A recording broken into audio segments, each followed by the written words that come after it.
Baik, terima kasih Bu Ayu untuk waktunya. Sebelumnya mungkin saya perkenalkan diri ya. Assalamualaikum warahmatullahi wabarakatuh. Selamat siang, Bapak Ibu semua. Perkenalkan, saya dengan Dr. Widi dari Klinik Biomedilab yang di mana hari ini saya mendapatkan kepercayaan untuk bisa menyampaikan atau sharing terkait dengan informasi kesehatan ya, khususnya terkait dengan status gizi. Tadi sudah disampaikan oleh Bu Ayu di awal bahwa webinar hari ini temanya adalah terkait dengan status gizi. Jadi kita akan mengenal lebih dalam status gizi itu apa saja, kemudian efeknya apa saja yang bisa ditimbulkan, kemudian bagaimana kita bisa menjaga status gizi kita agar tetap sehat seperti itu. Oke, saya izin share screen ya, Bu Ayu. Silakan dok.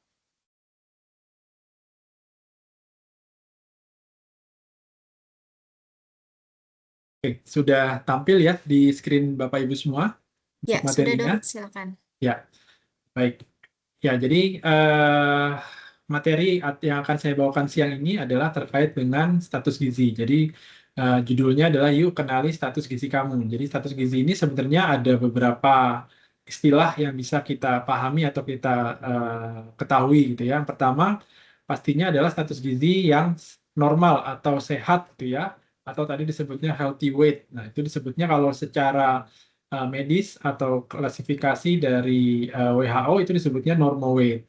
Kemudian yang berikutnya ada underweight, kemudian ada overweight dan juga obesitas. Nanti kita akan bahas satu persatu apa sih bedanya antara underweight, overweight dan obesitas.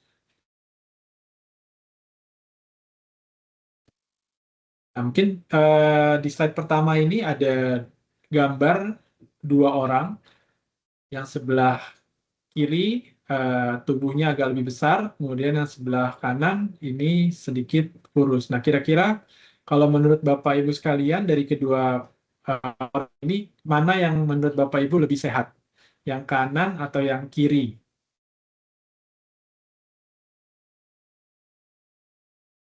Mungkin ada yang bisa memberikan tanggapan?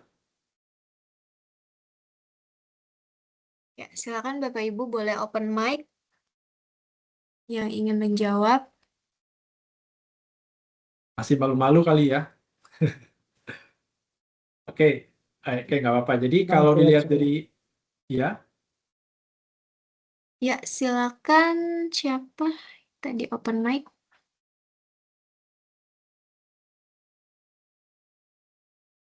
Oke, oke, boleh nggak apa-apa. lanjut dok. Kita lanjut aja ya. Jadi kalau dilihat dari gambar ini sebenarnya antara yang kanan dan kiri bisa dikatakan tidak ada yang lebih baik gitu ya. Karena kalau dilihat dari secara postur atau dari gambar ini yang sebelah kanan ini dia berat badannya atau secara fisik dia terlihat sangat kurus. Kemudian kalau yang sebelah kiri ini dia terlihat sangat gemuk gitu ya. Nah, jadi memang kalau dibandingkan atau dikatakan yang sehat itu pastinya kalau dilihat dari gambar berikutnya, yaitu yang sebelah kanan, ini dia posturnya postur yang ideal atau disebutnya normal weight tadi atau healthy weight. Sedangkan kalau tadi di gambar yang pertama yang dua orang itu adalah gambaran orang-orang yang underweight dan juga obesitas. Nah, lalu kita bahas terkait dengan status gizi. Jadi status gizi itu apa sih? Jadi status gizi adalah kondisi kesehatan tubuh yang dilihat dari keseimbangan asupan zat gizi dengan kebutuhan tubuh. Nah, status gizi ini dapat dinilai dari berbagai cara atau dari berbagai metode. Mulai dari pengukuran berat badan dan tinggi badan, kemudian lingkar lengan atas, ada juga dengan lingkar perut, dan juga nanti untuk menentukannya itu kita bisa menghitung angka-angka tadi dalam beberapa rumus. Salah satunya adalah menggunakan rumus indeks massa tubuh atau body mass index BMI ya. Nah, body mass index ini adalah salah satu cara atau perhitungan yang dapat menentukan status gizi seseorang. Nah, selain menggunakan BMI, ada lagi metode-metode lain yang bisa digunakan. Contohnya untuk mengetahui berat badan ideal, ada rumus Broca. Atau kalau mau lebih spesifik lagi, menggunakan timbangan yang ada hasil pengukuran body composition-nya. Contohnya ada timbangan yang bisa mengukur kadar lemak tubuh, kemudian kadar air tubuh, massa otot, massa tulang. Jadi bisa spesifik, bahkan sampai ke eh, umur dari tubuh atau body age seseorang itu bisa diukur dengan timbangan tersebut gitu ya. Nah, sedangkan yang paling sederhana adalah menggunakan body mass index ini, yaitu menentukan status gizi dengan cara menghitung perbandingan antara berat badan dan tinggi badan seseorang. Ya, nanti dari BMI ini atau dari Body Mass Index ini nanti akan mendapatkan kategori tadi, yaitu adanya underweight, normal weight, overweight maupun obesitas. Nah, itu nanti bisa dijadikan status gizi seseorang. Lalu bagaimana cara menghitungnya atau rumusnya gitu ya.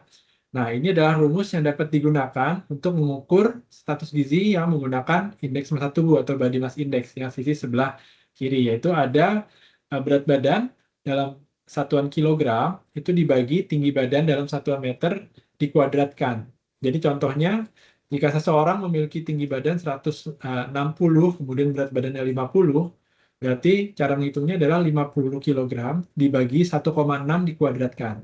Nanti mendapatkan hasilnya itu berapa, baru dimasukkan ke dalam klasifikasi BMI kategori yang Asia Pasifik. Jadi kalau Indonesia atau Kemenkes itu menggunakan yang sebelah kanan, ya Asia Pasifik kategorinya. Sedangkan kalau untuk Amerika Eropa ini mengacu yang WHO yang sebelah kiri. Nah kalau di Indonesia itu acuannya adalah dikatakan normal weight atau normal, itu kalau dia BMI-nya atau rumus perhitungan hasil tadi adalah di angka 18,5 sampai 22,99. Kemudian dikatakan underweight jika BMI-nya di bawah 18,5. Lalu dikatakan overweight jika BMI-nya berada di rentang 23 sampai 24,99. Dan dikatakan obesitas jika BMI-nya di atas 25. Nah, sebenarnya obesitas ini juga dibagi dua lagi. Ada obesitas grade 1 dan grade 2. Dikatakan obesitas grade 1 kalau BMI-nya itu di antara 25 sampai 29,99. Dikatakan obesitas grade 2 kalau BMI-nya di atas 30. Nah, jadi mungkin Bapak Ibu bisa menghitung nih BMI masing-masing kira-kira berada di kategori yang mana? Apakah sudah dalam posisi kondisi normal, atau underweight, atau overweight, atau obesitas, ya. Nah, tapi mungkin saya sampaikan di sini bahwa BMI ini atau perhitungan BMI ini memiliki kelemahan, gitu ya. Karena BMI ini hanya mengukur berdasarkan tinggi badan dan berat badan, tidak melihat kondisi pertama lemak tubuh, kemudian massa otot dan juga massa tulang. Ya, jadi kalau misalkan pada seseorang yang memang dia sudah rutin olahraga, contohnya suka nge-gym, maka massa ototnya kan akan lebih besar, akan lebih berat. Nah, itu bisa saja ketika dia mengukur menggunakan BMI, itu hasilnya bisa saja menjadi overweight atau bahkan obesitas karena massa ototnya lebih berat berdasarkan hasil timbangannya atau berat badannya gitu ya. Jadi memang kalau mau lebih yang ideal atau yang lebih akurat itu pastinya menggunakan pengukuran tadi, analisis body composition yang bisa mengetahui kadar lemaknya berapa persen, lemak visceralnya berapa persen, massa ototnya berapa. Jadi bisa ketahuan nih apakah kadar lemak kita sudah sesuai atau belum. Kemudian massa ototnya sudah sesuai atau belum gitu ya. Sedangkan kalau BMI ini memang hanya untuk menentukan kategori berdasarkan tinggi badan dan berat badan. Nah, lalu kita masuk ke pembahasan pertama terkait dengan underweight atau berat badan kurang atau berdasarkan perhitungan BMI tadi, itu IMT-nya atau BMI-nya berada di bawah 18,5. Nah, ini tadi jadi kondisi ketika seseorang memiliki berat badan di bawah batas normal atau kisaran normal dari perhitungan indeks massa tubuh atau body mass index. Nah, penyebabnya apa? Pastinya yang pertama, karena ini terkait dengan status gizi, penyebabnya pastinya adalah karena asupan gizi yang kurang atau tidak cukup, ya.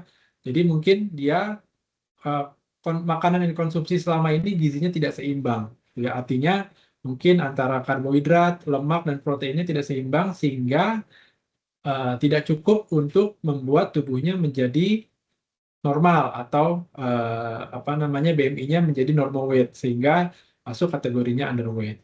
Atau bisa juga disebabkan oleh masalah lain. Contohnya adalah timbulnya penyakit yang berulang atau penyakit kronis yang berulang gitu ya. Sehingga pada seseorang yang memiliki penyakit kronis atau orang yang sering sakit itu menyebabkan tubuh itu mudah sekali kehilangan berat badan sehingga dia sulit juga menyerap nutrisi yang sudah dikonsumsi, akhirnya berat badannya tidak bertambah. Ya. Contohnya juga pada anak-anak yang memang dia sering mengalami sakit berulang, itu pastinya berat badannya nggak akan naik-naik gitu ya, sehingga dia akan berat badannya tercatatnya kurang. Lalu yang ketiga bisa juga karena masalah kesehatan fisik dan mental. Contohnya kalau kesehatan mental pastinya pada orang-orang yang misalkan dia ada masalah depresi atau stres yang berlebihan, itu bisa menyebabkan berat badannya menjadi turun. Pertama karena apa? Biasanya orang dengan depresi atau stres itu dia jadi nafsu makannya berkurang, kemudian juga dia aktivitas fisiknya berkurang, akhirnya timbullah masalah status gizi, bisa jadi turun atau bahkan bisa bertambah berat badannya.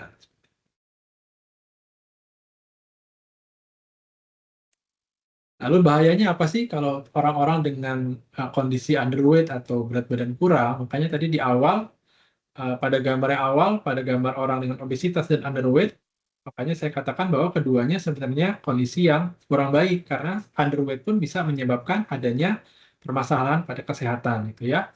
Yang pertama, karena tadi asupan gizinya kurang, otomatis daya tahan tubuh atau sistem imunnya akan menurun atau melemah sehingga orang tersebut mudah sekali terserang penyakit atau mendapatkan infeksi, baik itu infeksi virus maupun bakteri karena sistem imun yang lemah.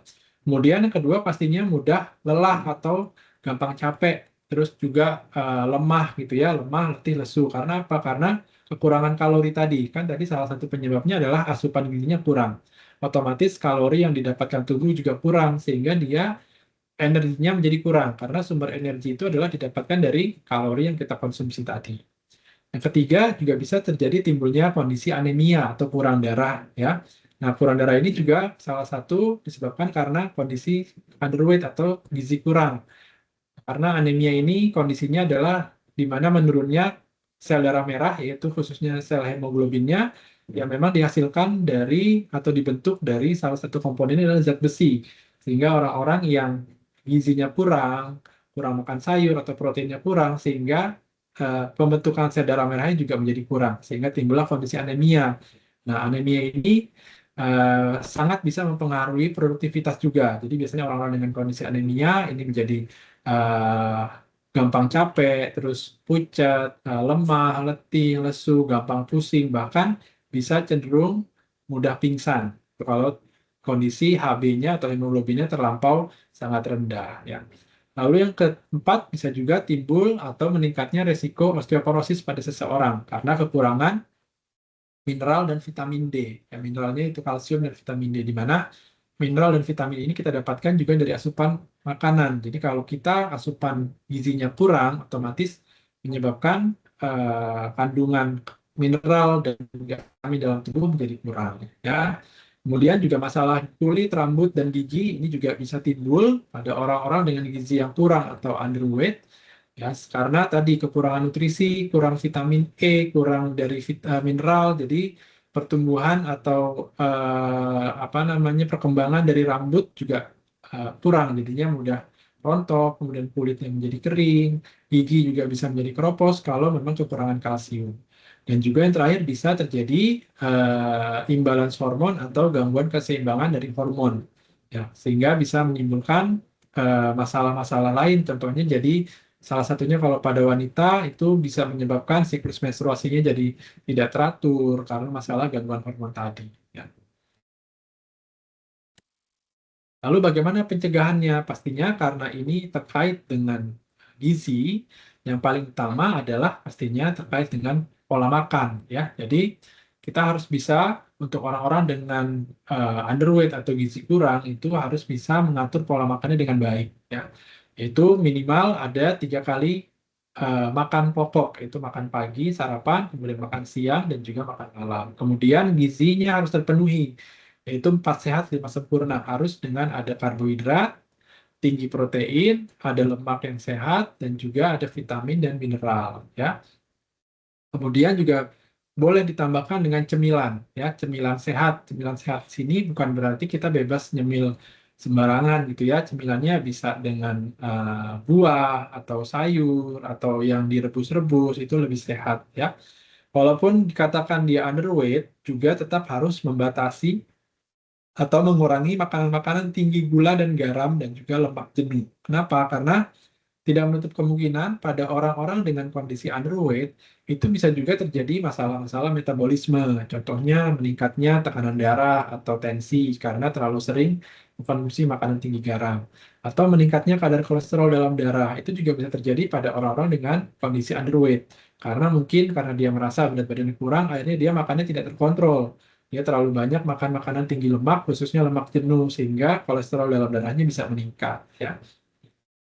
Nah, kemudian juga yang kedua adalah aktivitas fisik atau olahraga atau latihan fisik. Nah, ini kalau untuk orang-orang dengan underweight memang disarankan olahraga yang bisa meningkatkan massa otot. Ya, contohnya kayak angkat beban atau nge-gym sehingga massa ototnya bisa meningkat sehingga dia bisa meningkatkan tadi berat badannya dan juga posturnya bisa menjadi lebih ideal. Nah, lalu yang ketiga yaitu perubahan perilaku yang bisa mempengaruhi tadi. Pertama, bisa kelola stres, kemudian istirahat yang cukup, dan rutin memantau berat badan. Jadi rutin mengukur berat badan, mungkin bisa di rumah disediakan timbangan dan pengukur tinggi badan, jadi kita bisa memantau IMT atau BMI kita minimal setiap bulan.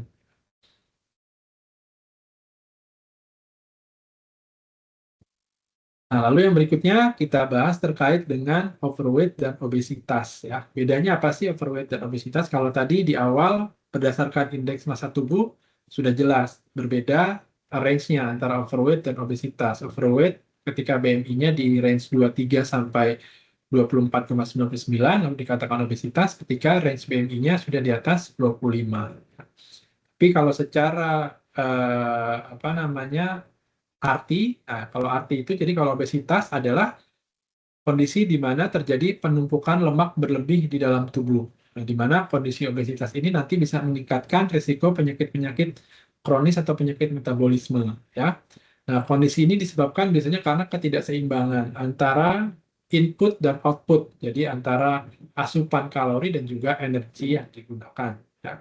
Lalu overweight itu apa? Nah, kalau overweight juga sama, sebenarnya dia adalah kelebihan berat badan, kondisi kelebihan berat badan yang sudah melebihi batas normal. Lalu bedanya apa dengan obesitas? Nah, kalau overweight ini dia sebenarnya kondisinya masih ringan, ya. Jadi dia peningkatannya masih sedikit di jaraknya antara berat badan ideal dengan peningkatannya tersebut. Sedangkan kalau obesitas dia sudah kelebihannya sudah sangat jauh dan biasanya disertai dengan tadi adanya kelebihan atau menumpuknya lemak di dalam tubuh yang cukup signifikan, ya. Nah, penyebab dari keduanya apa? Nah, sebenarnya ini lebih mengarah ke obesitas yang akan kita bahas. Karena kalau overweight sebenarnya ya sebenarnya beda-beda tipis antara normal dengan overweight. Tapi yang paling penting untuk kita bahas di sini adalah yang lebih berbahaya adalah kondisi-kondisi yang sudah mengarah ke obesitas, ya. Nah, penyebabnya apa? Tadi seperti yang saya sampaikan, karena adanya ketidakseimbangan antara input dan output. Ya, jadi antara kalori yang dikonsumsi dengan kalori yang dibakar menjadi energi itu tidak seimbang, ya. Jadi misalkan seseorang dia konsumsinya cukup tinggi tapi ternyata dia orangnya mager, malas gerak, ya. Jadi lebih banyak duduk atau lebih banyak berbaring, tidak pernah ada aktivitas fisik, otomatis energi yang dihasilkan dari kalori yang sudah dikonsumsi itu sangat sedikit. Akhirnya dia menumpuklah di dalam tubuh, menyebabkan penumpukan lemak dalam tubuh sehingga berat badannya lama-lama meningkat, jatuhlah ke kondisi obesitas, ya. Lalu yang kedua adalah faktor keturunan. Nah, faktor keturunan ini juga memiliki peran yang cukup lumayan timbulnya kondisi obesitas dalam satu keluarga, gitu ya. Jadi misalkan dari orang tuanya memang ada kondisi obesitas, biasanya ke anak-anaknya akan timbul kondisi obesitas juga, ya. Lalu yang kedua faktor lingkungan. Nah, faktor lingkungan ini juga berpengaruh dalam satu keluarga. Kalau memang dari orang tuanya pola hidupnya tidak dijaga, pastinya akan menurun ke anak-anaknya, gitu ya. Jadi jenis makanan yang dikonsumsi, aktivitas fisiknya tidak pernah atau olahraga tidak pernah, jadinya berpengaruh terhadap orang yang berada dalam lingkungan tersebut. Lalu yang terakhir adalah faktor obat-obatan. Memang ada beberapa obat-obatan yang bisa menimbulkan atau menyebabkan pertama meningkatnya nafsu makan sehingga menambah berat badan, atau ada juga beberapa obat yang memang dia menyebabkan naiknya berat badan, gitu ya. Nah, contohnya apa? Nanti kayak seperti obat-obatan steroid atau kortikosteroid kalau dikonsumsi berlebihan dia bisa lama-lama menimbulkan penambahan berat badan. Atau misalkan ada beberapa suplemen yang bisa meningkatkan nafsu makan, itu juga bisa lama-lama meningkatkan berat badan. Nah, kalau kita bicara terkait dengan faktor keturunan, nah di sini ada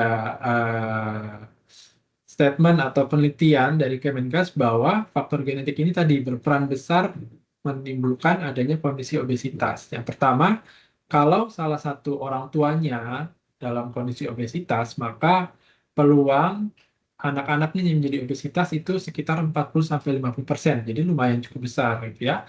Apalagi kalau dua-duanya atau kedua orang tuanya itu memang kondisinya obesitas. Nah, maka peluang faktor anak-anaknya atau keturunan yang menjadi obesitas adalah meningkat menjadi 70-80%. Ya. Jadi harus hati-hati dalam mengelola obesitas dalam keluarga. Jadi kalau bisa harus diperbaiki agar generasi-generasi berikutnya tidak sampai jatuh ke kondisi obesitas. Ya.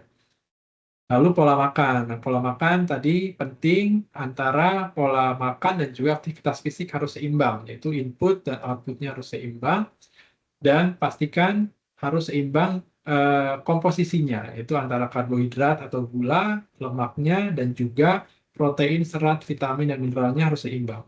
Jangan sampai hanya salah satunya yang lebih banyak, misalkan karbonya yang lebih banyak atau lemaknya yang lebih banyak, sehingga energi yang dihasilkan tidak mampu membakar seluruh kalori yang dihasilkan dari makanan-makanan tadi, gitu ya. Terus juga aktivitas fisik yang sedentary atau kurang gerak atau mager, nah ini juga menyebabkan tadi produksi energi yang dihasilkan tidak maksimal sehingga terjadi penumpukan di dalam tubuh sehingga meningkatnya risiko obesitas. Nah, lalu pola makan ini yang perlu diperhatikan yang sering sekali menyebabkan terjadinya obesitas. Yang pertama adalah menghindari makan pagi. Nah, ternyata sarapan ini penting. Kenapa? Kayak tadi saya katakan, tetap makan pokok itu adalah 3 kali, pagi, siang, dan sore atau makan malam. Kenapa kalau seseorang dia menghindari sarapan, otomatis nanti keinginan untuk makan atau rasa laparnya di siang hari akan meningkat lebih tinggi. Sehingga porsi makan yang dikonsumsi saat makan siang ataupun makan sore itu akan lebih banyak. Ya, jadi memang harusnya tetap dibagi menjadi 3 waktu makan, yaitu makan pagi, siang, dan sore atau malam. Ya. Kedua, terlalu banyak mengkonsumsi makanan yang berlemak atau berminyak, seperti gorengan, dan juga makanan-makanan yang manis atau tinggi gula. Kemudian, makan yang terlalu berlebihan atau dalam porsi besar, atau kalau sekarang istilahnya mukbang gitu ya, makan makanan dalam jumlah banyak atau besar, itu juga sangat berisiko meningkatkan angka obesitas. Ya. Lalu sering makan dan tidak teratur. Jadi keteraturan makan juga sangat penting gitu ya. Artinya makan itu harus menjadi rutinitas yang teratur. Jadi waktu sarapan, makan siang, dan makan sore itu diharapkan tidak berubah terlalu banyak waktunya atau terlalu besar, jaraknya terlalu besar gitu ya. Kemudian makan dalam jumlah banyak dan dalam waktu yang singkat atau terburu-buru ini juga kurang baik karena nanti menyebabkan si tubuh kita itu mencerna makanannya menjadi lambat ya. Terus kurang makanan-makanan tinggi serat kayak sayur dan buah. Lalu sering nyemil atau sering konsumsi makanan-makanan ringan yang kurang sehat tadi yang bisa yang karena tinggi gula atau makanan yang berbahan tepung yang tinggi karbohidrat atau gorengan yang berminyak. Nah, itu juga bisa meningkatkan risiko timbulnya obesitas. Nah, ini lagi terkait dengan obat-obatan. Tadi obat-obatan yang bisa meningkatkan kondisi berat badan atau menjadikan obesitas. Tadi pertama obat-obatan golongan steroid dan juga obat-obatan yang bisa meningkatkan nafsu makan ya seperti ada obat alergi atau obat sendi atau suplemen seperti kurkuma itu dia bisa meningkatkan nafsu makan. Lalu beberapa suplemen hormonal yang bisa meningkatkan kejadian obesitas yaitu ada hormon leptin, grelin, kemudian tiroid, insulin, dan estrogen. Ya. Jadi ya mungkin untuk misalkan ada Bapak Ibu di sini yang mengkonsumsi obat-obatan hormonal rutin harus diperhatikan terkait aktivitas fisiknya agar bisa mengimbangi peningkatan berat badan yang disebabkan karena konsumsi obat-obatan rutin tersebut. Ya. Lalu apa bahayanya sih jika seseorang jatuh ke kondisi obesitas gitu ya.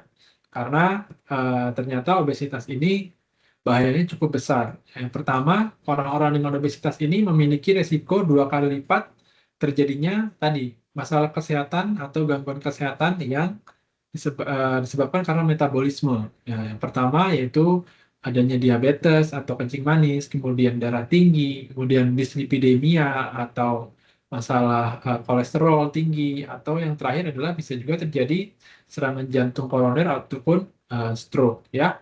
Kemudian yang kedua adalah 3 kali lipat beresiko terkena masalah batu empedu. Ya. Karena kenapa? Karena pada orang-orang dengan obesitas itu kan terjadi penimbunan lemak yang cukup tinggi. Sedangkan kantung empedu ini adalah salah satu organ yang dia menghasilkan garam empedu untuk mengemulsi lemak yang ada dalam tubuh. Nah, ketika lemak dalam tubuh kita tinggi, maka si empedu ini akan bekerja lebih ekstra menghasilkan garam. Akhirnya garam empedu itu menumpuk dan lama-lama bisa mengkristal menjadi batu empedu karena dia saking tingginya dalam tubuh, gitu ya. Nah, kemudian juga ternyata obesitas ini bisa meningkatkan risiko terjadinya kanker pada seseorang, ya. Khususnya kanker-kanker yang terkaitan dengan pencernaan. Ya, kalau pada laki-laki yang berisiko itu adalah timbulnya kanker usus besar dan juga kanker kelenjar prostat. Sedangkan kalau pada wanita, berdasarkan penelitian itu bisa meningkatkan risiko terhadap kanker payudara dan juga kanker serviks atau layar rahim. Kemudian tadi ini obesitas juga meningkatkan risiko lemak dalam darah, artinya kolesterolnya bisa meningkat. Kemudian asam urat ternyata juga bisa meningkat. Lalu yang berikutnya, orang-orang dengan obesitas ini juga bisa menurunkan tingkat kesuburan dari organ reproduksinya. Ya. Lalu yang terakhir, nah obesitas ini juga bisa menimbulkan gangguan saat tidur, yaitu di mana terjadi sumbatan jalan nafas atau saluran nafas saat tidur, sehingga biasanya orang-orang tersebut tidurnya tidak berkualitas karena dia kadang terbangun di malam hari karena tiba-tiba sesak nafas gitu ya. Jadi tidurnya bisa kebangun-bangun sehingga tidak berkualitas tidurnya. Dan bahayanya kalau dibiarkan terus-menerus nanti bisa terjadi sumbatan nafas total, bahkan terjadinya asfiksia. Nah, ini saya ada sedikit cuplikan berita atau video. Mungkin Bapak Ibu juga pernah dengar beritanya ya, ada seorang anak yang dia mengalami obesitas yang sangat berat, ya bahkan berat badannya sampai 300 kilo. Dok, suara Ya, videonya belum muncul. Mungkin di-share ulang, Dok, dengan klik share with sound. oke, Include sebentar. sound-nya harus diklik dulu, Dok. Oh, sebentar ya, saya stop share dulu ya. Ya.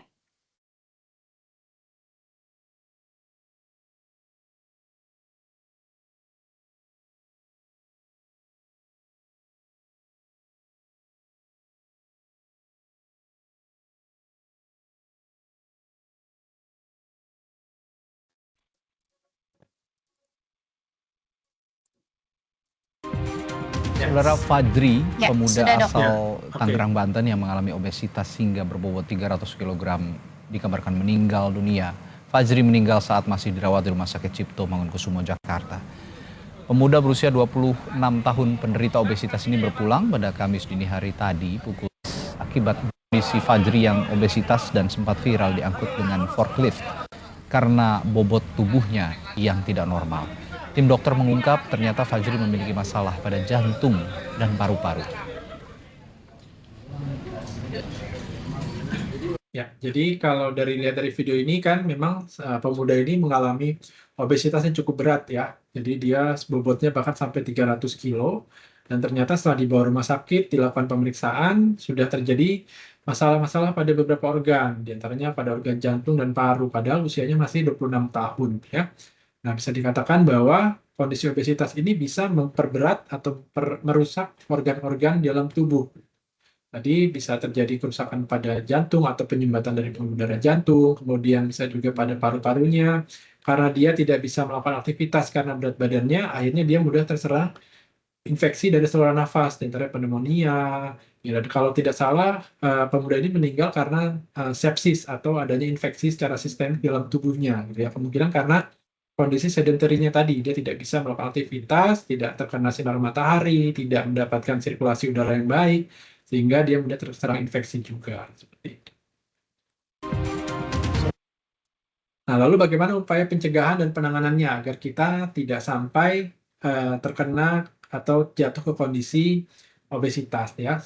Jadi sebenarnya yang bisa kita lakukan ya kurang lebih sama seperti tadi yang underweight, tapi kalau di sini kalau underweight tadi kan tujuannya adalah untuk meningkatkan massa tubuh kita diantaranya dengan meningkatkan massa otot. Nah, tapi kalau untuk kondisi obesitas tujuan kita adalah kalau bisa menurunkan berat badan kita, dan kalaupun memang kita merasa sulit menurunkan, paling tidak kita bisa memaintain atau menjaga berat badan kita agar tidak semakin bertambah, ya. Dan juga memaintain kondisi-kondisi lain, contohnya tekanan darah, kemudian lemak darah, kemudian juga misalkan asam urat atau gula darah agar tidak jatuh ke kondisi yang lebih berbahaya, gitu ya. Yang pertama pastinya adalah atur pola makan. Yang dibutuhkan di sini adalah makanan-makanan yang tinggi serat dan rendah kalori, ya. Berbeda sama tadi kalau yang underweight yang dibutuhkan adalah yang tinggi kalori. Ya, tapi kalau untuk yang obesitas diharapkan yang rendah kalori tapi tinggi serat. Nah, diupayakan ya bisa lebih seimbang juga, ada kadar vitamin dan mineralnya. Lalu juga hindari makanan-makanan yang cepat saji dan juga yang diolah dengan cara digoreng secara menyeluruh. Contohnya misalkan yang deep fry gitu ya, digoreng dengan minyak banyak, nah itu juga harus kita hindari. Kemudian juga makanan atau minuman yang terlalu manis atau yang kadar gulanya tinggi, ya, dan juga yang bersoda. Lalu tadi dengan makanan tinggi serat yaitu makan buah dan sayur. Kemudian makannya harus perlahan-lahan, jangan terlalu terburu-buru dan berhenti memang saat sudah kondisi kenyang. Jadi jangan dipaksakan harus makan langsung banyak, ya. Nah, lalu selain dari atur pola makan adalah atur aktivitas fisik. Nah, ini juga berperan penting dalam membantu menjaga kondisi tubuh agar tetap sehat dan juga bisa menurunkan berat badan tadi, agar untuk mengimbangi antara input dan output tadi, agar energi yang dihasilkan oleh tubuh bisa maksimal dimanfaatkan dengan olahraga. Nah, yang dianjurkan adalah minimal 150 menit per minggu. Ya, jadi kalau misalkan Bapak Ibu ingin melakukan olahraga seminggu 2 kali atau 3 kali, berarti sekali olahraga itu sekitar 50-60 menit sekali olahraga, ya. Dan olahraga bisa bebas apa saja yang bisa dilakukan sesuai dengan kemampuan dan juga hobi gitu ya, atau kesukaan, mulai dari jalan kaki, jogging, bersepeda, atau ada olahraga yang kelompok, misalkan sepak bola, futsal, badminton, atau tenis, atau yang lagi hype sekarang padel, itu boleh dilakukan. Yang penting bisa konsisten, jangan hanya sekedar mengikuti tren. Nah, kadang kalau orang Indonesia nih banyaknya olahraga yang lagi hype, akhirnya dia mengikuti tren, hanya ikut-ikutan, datang, olahraganya cuma 5 menit, banyakkan foto, banyakkan update status, nah itu jadi nggak optimal, nggak maksimal gitu ya. Nah, padahal yang dibutuhkan itu adalah olahraga yang konsisten, minimal 45 menit sampai 60 menit, itu dilakukan secara non-stop. Jadi kalau misalkan Bapak Ibu mau yang sederhana, misalkan jogging, berarti joggingnya non-stop 45 menit atau sampai 60 menit itu non-stop. Jangan joggingnya 20 menit, 20 menit lagi atau 30 menitnya sisanya mencari sarapan. Nah, itu juga kurang tepat. Jadi harus benar-benar dia non-stop 45 menit sampai 60 menit, ya.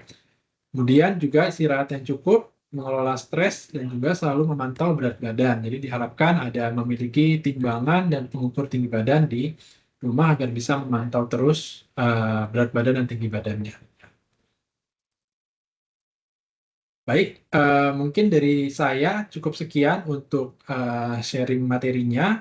Jika ada yang kurang jelas atau ada yang ingin ditanyakan, dipersilakan bisa melalui kolom chat atau kalau ada yang ingin bertanya langsung juga dipersilakan. Sekali lagi terima kasih atas perhatiannya. Saya kembalikan ke Bu Ayu. Ya, terima kasih Dokter Widi, penjelasannya sangat clear nih ya. Kita jadi tahu banyak apa itu kategori-kategori tubuh kita ya. Nanti masing-masing bisa ngecek indeks massa tubuhnya berapa. Nanti kegolongnya kemana tuh ya setelah kita cek. Ya, Baik, Fararel, kita nunggu pertanyaan lagi. Sudah ada beberapa yang masuk, Dok. Nah, saya mau tanya lebih dulu nih, Dok.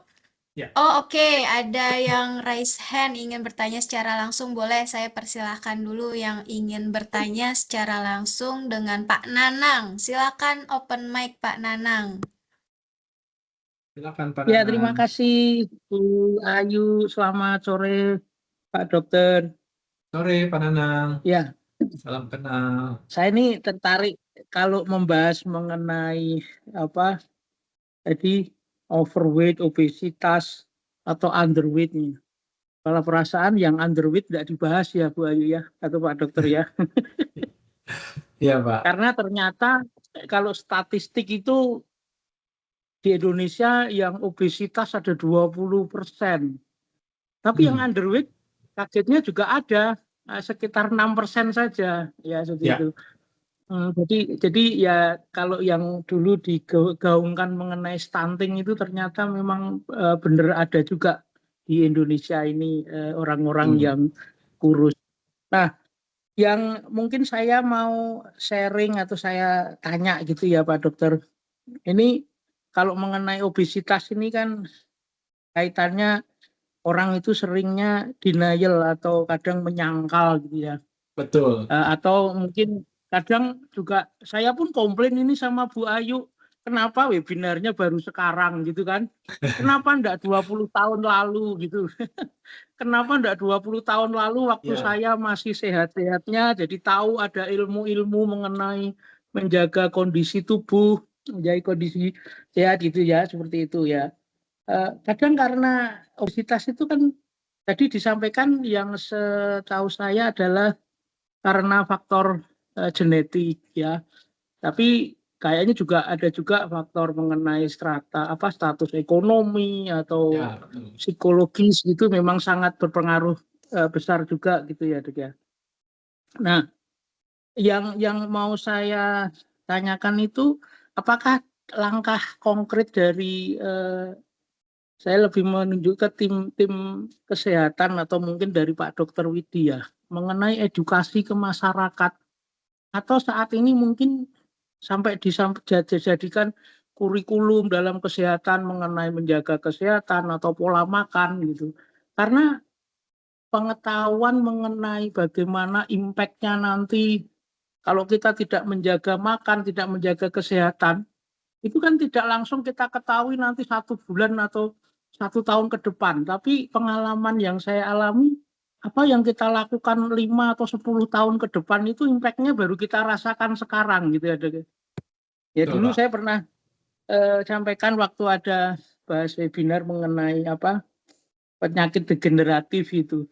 Yang kita lakukan 10-20 tahun yang lalu impact-nya ya sekarang ini gitu kan. Nah seperti itu. Terus yang ya tadi ya Pak langkah konkretnya dari insan kesehatan ini mungkin harapannya bisa lebih masif lagi. Terus yang kedua ini mengenai isu terkait penyakit degeneratif itu Pak ya. Apakah benar Pak itu malah mungkin semacam kayak dipelihara gitu karena di situ nilai bisnisnya besar ya untuk pasien-pasien dengan seperti itu ada penyakit pasien penyakit tensi, diabetes, stroke atau apapun itu ternyata kan jumlah pasien sangat besar di Indonesia itu. Nah itu kalau dari sisi bisnis yang mungkin seperti itu jadi kayak saya masih merasa kurang melihat sebagai preventifnya itu loh Dok yang terjadi di kita ini. Atau mungkin dari Pak Dokter ada tambahan wawasan bagi kami. Ya seperti itu Pak Dr. Widi. Terima kasih. Baik, terima kasih Pak Nanang. Oke, saya langsung jawab aja Bu Ayu atau gimana Bu? Silakan dokter. Ya, oke. Baik kalau tadi pertanyaan Pak Nanang, kalau saya menangkapnya pertama, apa langkah yang bisa kita lakukan gitu ya Pak ya untuk mencegah agar angka obesitas di Indonesia ini khususnya di masyarakat itu bisa menurun gitu ya. Yang pastinya pencegahan yang paling utama adalah edukasi Pak. Gitu ya. Salah satunya seperti yang dilaksanakan hari ini oleh So Global gitu ya. Edukasi penting terkait dengan bahaya terhadap kondisi obesitas, kemudian hal-hal yang bisa menyebabkan kondisi obesitas itu harus masif dilakukan gitu ya di masyarakat gitu ya. Jadi agar masyarakat itu bisa teredukasi. Nah kalau tadi contohnya kasus yang terjadi pada remaja tadi ya yang berat 300 kilo itu ada kemungkinan keluarganya itu tidak memiliki pengetahuan yang lebih terhadap kondisi obesitas. Akhirnya anaknya atau putranya, keluarganya menjadi salah satu penderita obesitas yang sangat berat gitu ya. Nah, kurangnya edukasi, kurangnya pengetahuan ini harus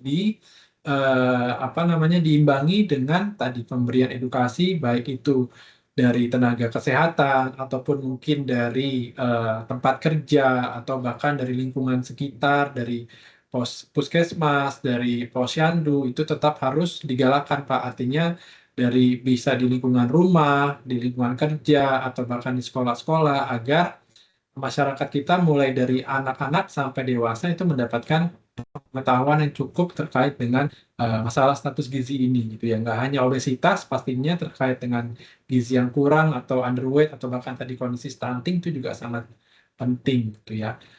Karena kalau kita tidak bisa memberikan edukasi yang baik, pastinya masyarakat tidak akan mendapatkan informasi yang tepat terkait dengan kondisi obesitas ini. Oke, kemudian yang kedua terkait penyakit degeneratif gitu ya. Tadi maksudnya adalah menjadi komoditas bisnis ini maksudnya terkait apa Pak? Apakah maksudnya orang-orang dengan penyakit degeneratif ini di kasusnya tinggi, kemudian dia diberikan obat, akhirnya menjadi komoditas bisnis atau seperti apa Pak Nanang yang dimaksudkan tadi? Kalau pertanyaan keduanya. Ya, itu tadi kaitannya mungkin yang dengan pertanyaan pertama gitu ya. Karena kalau kita lihat kurang masifnya mengenai edukasi, jadi ya ada sedikit pembiaran. Toh ini nanti bisnis obat juga bisa marah, Ya, dokter-dokter nanti juga bisa laku juga gitu kan. ya, Karena kasusnya kan sangat banyak gitu ya Dok ya. Tapi ini ya. apa ya, pemikiran liar saya saja sih, bukan terus langsung yang serius gitu enggak. Atau itu tadi Dok, apa ya, karena merasakan kurang masifnya mengenai edukasi itu tadi. Ya, Itu sih betul. Dok. Jadi kalau terkait penyakit degeneratif ini, kalau saya pribadi ya Pak ya melihat beberapa kasus yang saya sering temui, itu sebenarnya pembiaran itu sebenarnya bukan dari sisi tenaga medis atau tenaga kesehatan ya, tapi malah dari orang tersebut. Jadi misalkan contohnya orang dengan diabetes, dia sudah tahu dia memiliki masalah diabetes. Setiap dia datang ke dokter, kita sudah selalu edukasi, Bapak jangan makan yang manis, kurangin gula, kurangin karbo, minum obat rutin. Tapi setiap dia kontrol, dia selalu bilang, saya udah nggak minum obat berapa lama, makannya nggak dijaga. Artinya sebenarnya secara edukasi dia sudah mendapatkan hal itu ketika dia kontrol ke dokter. Tapi entah apakah karena mungkin dia capek minum obat atau merasa mungkin dia ada insight lain dari luar yang mengatakan kadang ya kalau minum obat malah bisa merusak organ lain, padahal itu kan kurang tepat ya. Artinya kalau selama obat itu dikonsumsi memang ada indikasinya, misalkan orang dengan hipertensi, orang dengan diabetes, ya pastinya tujuannya akan lebih baik dibandingkan dia tidak minum obat. Dimana ketika dia tidak minum obat, organ-organ itu akan jadi lebih cepat rusak. Bahkan kondisinya akan lebih berat, bisa jatuh ke kondisi yang lebih berat, bisa serangan jantung, atau stroke, atau bahkan gagal ginjal gitu ya. Nah, jadi sebenarnya kalau saya lihat bukan dilakukan pembiaran oleh tenaga medis ataupun bahkan pemilik pabrik obat atau misalkan dari pemerintah, tapi kalau saya lihat memang ya ada beberapa masyarakat yang dia merasa mungkin sudah lelah berobat atau mungkin dia sudah putus asa berobat, akhirnya dia menghentikan pengobatannya sendiri gitu ya. Tapi banyak juga kok Pak, artinya orang-orang dengan penyakit degeneratif ini yang memang masih mau rutin minum obat agar penyakitnya itu bisa terkontrol dengan baik. Itu sih kalau dari saya. Ya, baik Pak Dokter, Kemudian, terima kasih, sangat menarik sekali. ya, siap. Terima Saya kasih Pak sangat terima kasih Nanang. sekali. Ya, terima kasih Bu Ayu, Pak Dokter Widi. Terima Sama-sama, kasih Pak. Pak Nanang atas sharingnya dan juga pertanyaannya. Nah, kita lanjut bahas untuk pertanyaan yang sudah masuk ke kolom chat ya, Dokter Widi. Ya. Yang pertama dari Ibu Susan. Sore Dok, mau tanya Dok, bagaimana cara menghilangkan rasa ingin ngemil Dok, terutama saat lagi diet. Nah, Ya, kemudian ya. ini juga relate ya Dok, misalnya kalau kita lagi stres gitu ya, lagi Ya, stres kan betul. kadang rasa ingin ngemilnya tuh juga muncul ya Dok ya. Nah itu Betul. bagaimana Dok untuk mengantisipasi ngemilnya Dok? Ya, jadi ya sebenarnya rasa keinginan untuk nyemil itu manusiawi ya Bu ya. Saya sendiri pun kalau kondisi lagi aktivitasnya lagi nggak banyak, pasti keinginan nyemilnya akan tinggi. Ya, salah satu cara yang bisa kita lakukan adalah mengalihkan pikiran atau keinginan untuk nyemil itu dengan aktivitas yang lain gitu. Misalkan dialihkan dengan olahraga, karena kan olahraga ini sebenarnya bukan aktivitas yang hanya dilakukan misalkan pagi hari atau waktu-waktu tertentu. Jadi sebenarnya bisa dilakukan misalkan sore hari ketika kita sudah selesai sampai kerja sampai rumah istirahat sebentar. Kondisi itu kadang di waktu tersebut lah muncul keinginan untuk ngemil. Makanya kita alihkan dengan aktivitas lain, diantaranya bisa olahraga atau baca buku atau nonton berita, jadi kita alihkan dengan aktivitas lain. Atau kalau memang kita sulit untuk menghilangkan rasa keinginan untuk nyemil, ya mungkin kita pilih cemilannya nih, Bu. Jenis cemilannya yang sehat gitu ya. Artinya jangan nyemilnya yang tadi tinggi gula, tinggi karbohidrat khususnya yang berbahan tepung, apalagi yang tinggi lemak yang digoreng-goreng gitu ya, udah digoreng pakai tepung gitu ya. Nah, itu udah double tuh, dia lemaknya dapat, karbonya dapat itu. Jadi harus dipilih jenis cemilannya. Gitu ya, mungkin diganti dengan nyemil buah atau salad, sayuran atau yang direbus-rebus misalkan jagung rebus, pisang rebus atau ubi rebus gitu, sehat untuk tubuh gitu ya, lebih sehat nyemil tersebut dibandingkan nyemil-nyemilan makanan-makanan yang instan kayak gorengan, cilok, seblak gitu ya. Nah, itu udah kurang kurang sehat gitu ya. Walaupun mungkin kalau sesekali itu masih oke lah. Artinya kalau kita lagi kepengen banget tuh makanan tersebut, boleh kita beli atau kita makan sesekali, tapi jangan dijadikan rutinitas untuk makanan-makanan yang kurang sehat tadi. Ya, terima kasih Dokter Widi. Jadi Ya, semoga menjawab ya. manusiawi ya dok ya. Berarti Ya. kalau kita ngemil tuh manusiawi ya dok ya. Manusiawi, apalagi kalau aktivitas kita tinggi, Bu. Karena kan kalau aktivitas kita tinggi, pastinya kita butuh energi juga, energi tambahan. Tapi berarti untuk pengalihan untuk ngemilnya itu bisa dengan kita olahraga, mengalihkan ke aktivitas lain, atau kita Iya, pilih betul. nih ngemilnya dengan yang tadi ya, yang sehat dengan rebus-rebusan seperti itu ya dok ya. Iya. Oke, apakah ada tambahan dari Ibu Susan atau ada pertanyaan lainnya dari Ibu Susan? Bu Ayu sudah cukup menjawab. Terima kasih ya Dok Widi. Terima kasih, Bu Terima kasih Susan. Ibu Susan. Saya lanjut ke pertanyaan berikutnya dari Ibu Monica. Ini case-nya ke underweight dok, dan juga orang yang picky eater, misalnya tidak bisa makan nasi atau tidak suka makan sayur atau buah, dan juga gampang merasa kenyang sehingga porsi makannya jadinya sedikit dok. Dan udah coba nge-gym dan juga minum produk penambah berat badan. Bagaimana caranya dok agar berat badannya bisa naik? Karena memang dari Ya. sisi keluarga juga berat badannya kurang. Silakan dokter. Ya, baik. Terima kasih Bu Monica untuk pertanyaannya. Jadi memang kalau pada kasus-kasus yang picky eater ya, atau dia pilih-pilih makan, atau memang dia dari kecilnya memang sudah nggak bisa makan nasi atau makan sayur dan buah, ya pastinya pertama tubuh akan terbiasa tuh dengan kondisi tersebut. Otomatis apa namanya, taraf dia tingkat kekenyangannya akan lebih cepat. Karena mungkin dari kecil dia terbiasa makannya porsinya sedikit, jenis makanannya juga pilih-pilih gitu ya. Jadi tubuh akan mengadaptasi kondisi tersebut sehingga lambungnya itu jadi gampang kenyang, baru makan sedikit sudah kenyang gitu ya. Nah, kondisi tersebut ya sebenarnya kalau sudah berlangsung lama yang akan agak sulit untuk merubah gitu ya. Nah, salah satunya ya pastinya tadi yang Ibu sudah lakukan nih, misalkan nge-gym atau olahraga yang bisa meningkatkan massa tubuh, massa otot, gitu ya, sehingga berat badannya bisa meningkat. Tapi pastinya kan itu butuh waktu, nggak bisa instan. Artinya dalam 1-2 bulan dilakukan otomatis berat badan langsung meningkat, itu nggak juga. Gitu. Jadi butuh waktu. Nah, kemudian juga faktor keluarga tadi. Faktor keluarga atau keturunan itu juga sangat berpengaruh di sini. Jadi nggak hanya pada kondisi obesitas, kondisi underweight atau berat badan kurang, ini juga faktor keluarga juga pengaruh. Biasanya kalau memang di keluarganya itu memang bakatnya kurus atau bakatnya berat badannya kurang atau kecil-kecil, nah biasanya ya dia nggak akan nggak akan ada keluarga yang sampai dia menonjol berat badannya atau meningkat di atas keluarga yang lain gitu ya. Nah, minimal adalah bisa dijaga pola makannya tetap bergizi. Minimal ada karbonya, ada lemaknya, protein, vitamin, dan mineral. Itu sih yang paling penting. Kalau masalah berat badannya mungkin agak lama naiknya, selama asupan gizinya terpenuhi, sebenarnya sih nggak ada masalah juga. Itu sih.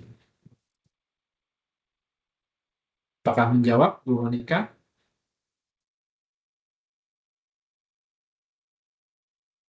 Halo, Bu Monika.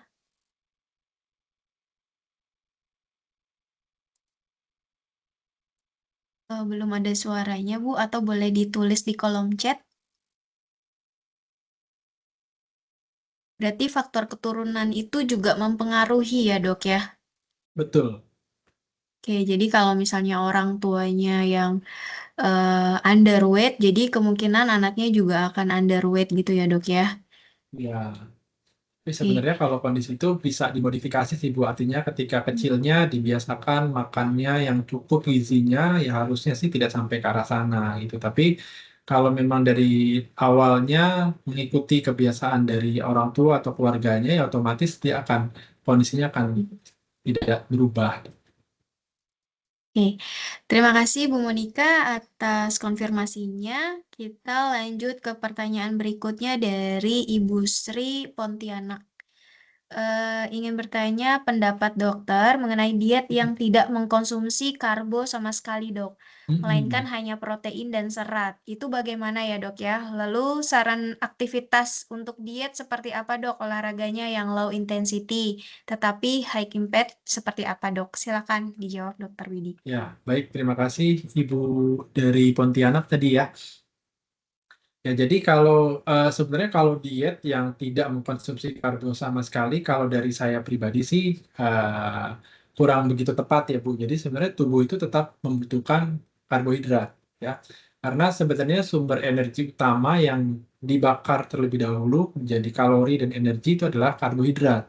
Jadi ketika tubuh ada kekurangan karbo, baru nanti lemak yang akan dibakar atau di metabolisme berikutnya, lalu protein dan yang lainnya gitu. Jadi menurut saya sih kalau untuk kondisi diet itu saya anjurkan tetap ada konsumsi karbohidratnya.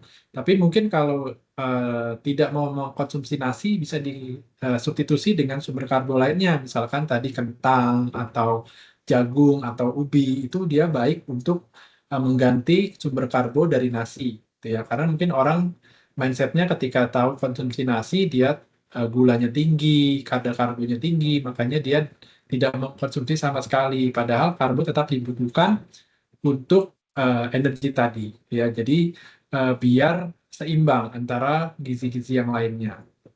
Nah, kemudian saran untuk aktivitas fisik yang baik ya ketika sedang program yang low intensity tapi yang impact-nya tinggi besar atau high impact gitu ya. Nah, sebenarnya kalau olahraga yang baik itu adalah yang bisa menggerakkan seluruh anggota tubuh gitu ya. Artinya yang memang aerobik gitu ya. Bisa kayak uh, senam atau misalkan lari gitu atau misalkan berenang. Nah, dan juga yang paling penting adalah ketika kita melakukan olahraga atau aktivitas fisik itu tercapainya target denyut nadi. Tuh. Bagaimana caranya? Yaitu ketika kita sebelum olahraga kita mengukur denyut nadi kita dulu di bagian pergelangan tangan. Lalu nanti setelah olahraga 45 menit atau 1 jam kita ukur lagi apakah nadi kita sudah terjadi peningkatan. Nah, yang disarankan adalah peningkatannya sekitar 20-30% dari nadi awal.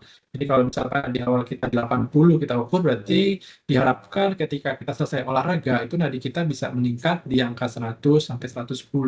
Itu berarti olahraga atau aktivitas fisik yang kita lakukan itu sudah cukup. Jadi sebenarnya sasarannya bukan karena untuk mengeluarkan keringat, tapi tadi target denyut nadinya tercapai agar jantung kita terbiasa untuk melakukan aktivitas fisik gitu sih. Nah, jadi kalau untuk jenis olahraganya tadi yang penting bisa menggerakkan seluruh tubuh, kemudian yang kedua bisa tercapai target denyut nadinya sekitar peningkatan 20-30% setelah olahraga. Ya, terima kasih Dr. Widi atas jawabannya. Apakah ada tanggapan dari Ibu Sri? Silakan boleh ditulis di kolom chat ya. Nah, Dok, menyambung pertanyaan tadi nih, Dok. Nah, kan banyak atau ada orang ya, Dok ya, yang sulit untuk makan sayuran nih, Dok. Bahkan Ya, cenderung jadinya menghindari nggak bisa makan sayur. Nah, apakah tetap mungkin kebutuhan gizinya terpenuhi, Dok, tanpa konsumsi sayur atau ada alternatif lain yang bisa membantu dalam pemenuhan serat, vitamin, dan juga mineralnya, Dok? ya. Memang kalau kita mencari sumber serat paling utama pastinya dari sayur ya Bu. Yang kedua dari buah. Jadi kalau memang dia nggak bisa makan sayur sama sekali, mungkin kita coba alihkan ke buah-buahan. Itu salah satunya. Tapi misalkan kalau dia ternyata nggak suka juga makan sayur, makan buah, gitu ya. Nah kita cari sumber makanan lain yang memang tinggi serat. Karena serat itu juga dibutuhkan oleh tubuh untuk memperlancar atau meningkatkan proses metabolisme di tubuh pencernaan kita agar tetap lancar gitu ya. Misalkan dari agar-agar atau jelly itu kan dia juga tinggi serat gitu ya. Kemudian kayak berasnya mungkin kita ganti ke beras merah yang seratnya lebih tinggi atau beras hitam itu dia seratnya lebih tinggi. Jadi kalaupun dia nggak bisa makan sayur atau buah, kita ganti dengan sumber lain yang mungkin dari sumber gizi lain, misalnya karbohidrat tapi yang seratnya lebih tinggi. Itu bisa dipilih seperti itu gitu. Atau mungkin kalau sekarang ada suplemen-suplemen yang bisa menggantikan kondisi sayuran tadi gitu ya. Tapi kan kalau suplemen pastinya orang berpikir lebih ke arah kimia gitu ya. Jadi mungkin lebih pilih yang natural dulu, yang alami dulu. Kalau memang nggak bisa, baru kita ganti dengan suplemen gitu sih. Baik, terima kasih Dr. Widi atas penjelasannya. Saya lanjut ke pertanyaan berikutnya dari Cirebon dengan Ibu Afni. Berapa persen standar body fat bagi pria dan wanita, Dok? Oke, kalau untuk pertanyaannya berapa standar body fat, persentase body fat di dalam tubuh ya untuk pria dan wanita. Kalau secara umum itu untuk pria itu sekitar 10-15%, maksimal di 20% lah itu udah dikasih apa namanya toleransi sampai 20%. Tapi yang baik itu sekitar 10-15%. Sedangkan kalau pada wanita itu di angka sekitar 20-30% untuk standar body fat yang baik persentasenya. Nah itu kalau untuk mengukur body fat itu ya tadi kita hanya bisa menggunakan timbangan-timbangan yang bisa menganalisis kandungan eh, lemak, kemudian massa otot, massa tulang untuk tahu berapa persentasenya. Nah, tapi sebenarnya pun untuk kadar body fat ini nanti berdasarkan usia dan tinggi badan itu bisa berbeda lagi tuh. Makanya kalau tadi yang saya sampaikan itu secara general. Jadi untuk secara general berdasarkan jenis kelamin. Untuk pria sekitar 10-15%, untuk wanita sekitar 20-30%. Itu sih. Nah, sekarang ini kan banyak ya, Dok ya, Hmm, timbangan-timbangan digital yang juga bisa mengukur body fat gitu ya, Dok ya. betul, ya. Bahkan ada juga timbangan digital, cuma nanti kita connect dengan aplikasi di handphone, Ya, ya. itu juga memunculkan angka body fat. Nah, itu bagaimana tanggapan dari dokter? Apakah itu eh, apa ya, akurat atau bagaimana, Dok? Silakan. Ya, sebenarnya itu salah satu alat atau device yang cukup baik ya Bu. Artinya bisa memantau kondisi komposisi di tubuh kita, mulai dari lemaknya, cairan apa airnya, kemudian ototnya, tulangnya gitu. Bahkan sampai bisa mengukur usia tubuh kita tuh apakah sesuai dengan usia kita atau lebih tua atau bahkan lebih muda gitu ya. Itu ada sampai ke situ. Jadi itu sebenarnya baik gitu. Tapi yang perlu diperhatikan di sini adalah timbangan itu harus benar-benar terkalibrasi gitu ya. Artinya kalau kita misalkan punya alat sendiri atau ngecek di tempat gym atau di tempat vaskes, pastikan alat itu memang terkalibrasi. Karena apa? Kalau suatu alat itu pasti ada masanya. Artinya ketika dia sudah digunakan dalam jangka waktu 1 tahun atau digunakan dalam beratus-ratus oleh orang beratus-ratus orang itu pasti ada batasnya. Dan itu harus dikalibrasi setiap waktu minimal 1 tahun sekali. Kalau memang alat tersebut sudah terkalibrasi secara rutin, pastinya itu sangat baik untuk kita gunakan. Dan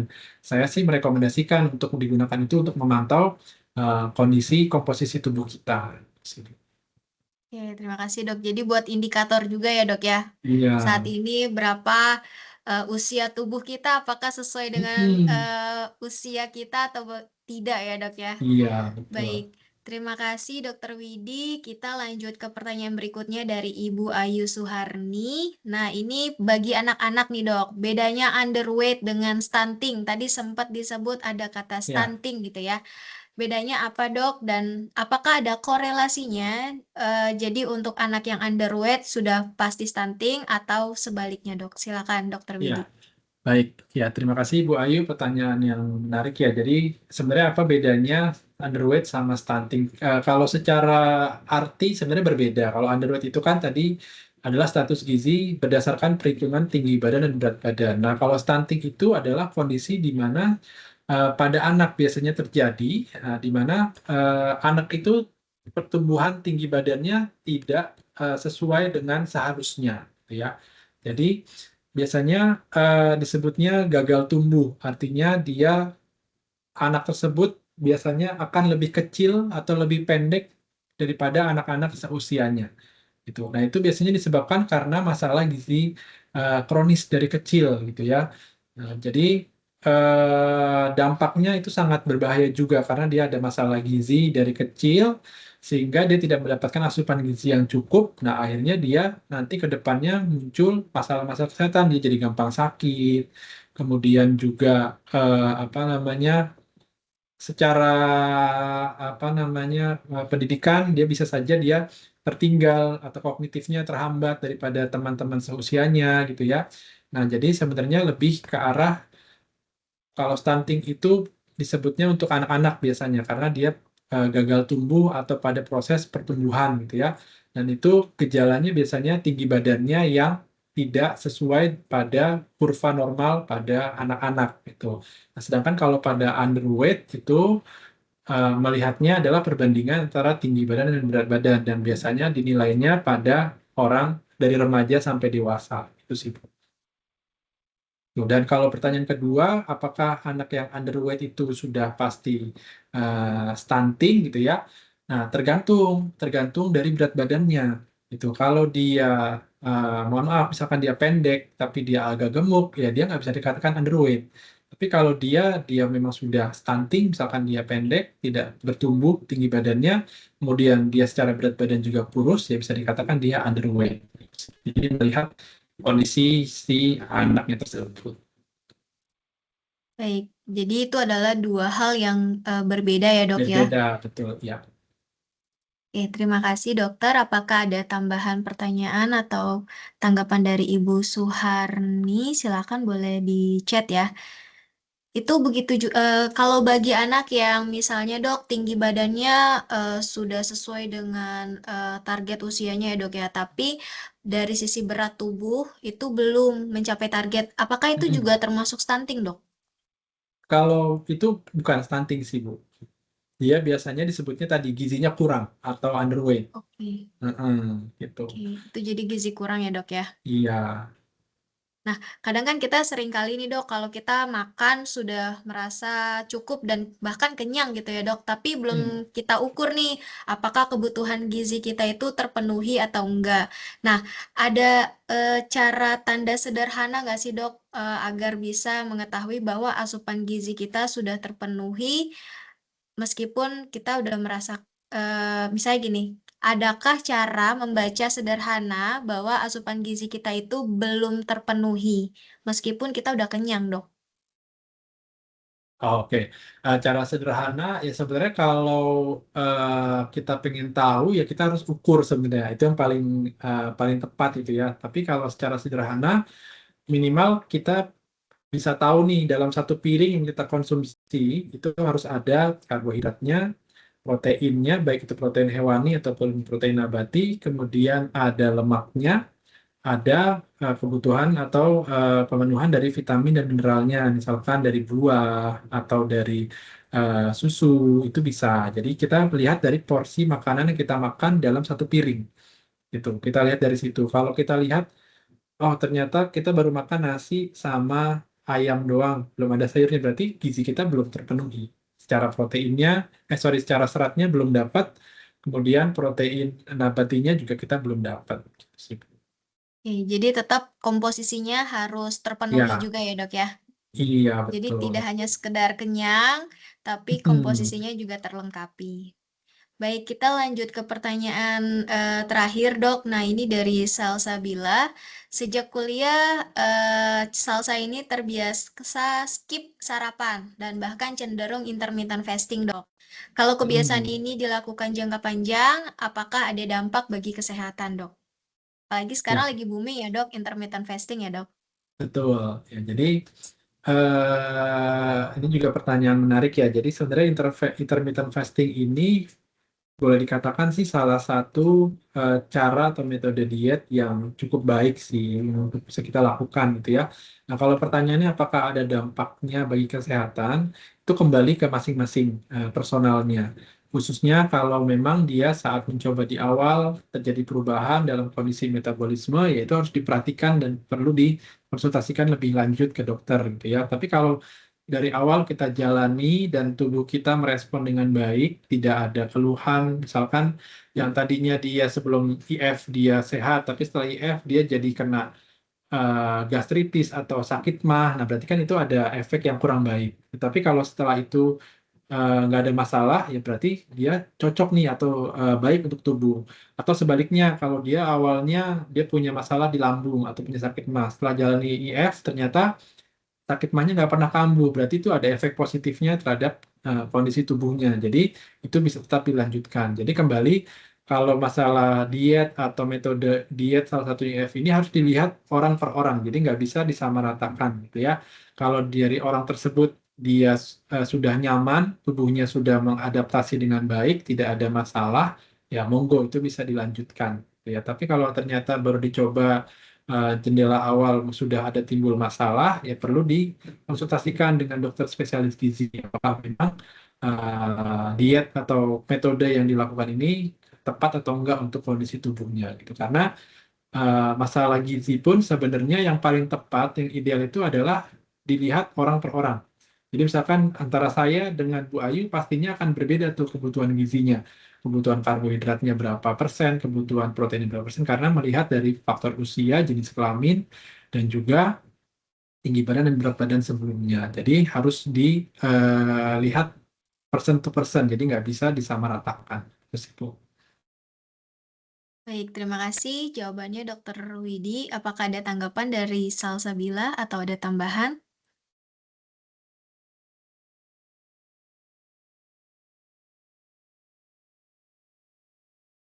Oke, terkait yang intermittent fasting ini, Dok ya. Jadi kan Ya, intermittent fasting ini memang waktu makannya memang terbatas ya, Dok. Jadi ada ya, jendela betul. puasa, ada jendela makannya gitu. Nah, ada tips nggak dari dokter untuk menyusun menu makan yang tepat nih, Dok, saat jendela makannya dibuka agar tetap seimbang dan tidak hanya fokus pada rasa kenyang, Dok?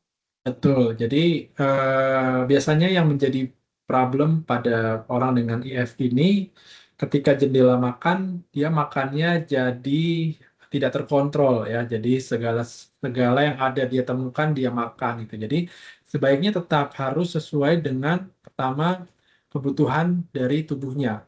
Melihat aktivitas juga. Kalau memang aktivitasnya dia lebih ke sedentary, misalkan ya sehari-hari kerjanya di kantor, duduk di depan komputer, nggak banyak aktivitas, ya berarti hati-hati jangan terlalu tinggi karbohidratnya. Jadi hasil kalorinya jangan terlalu tinggi.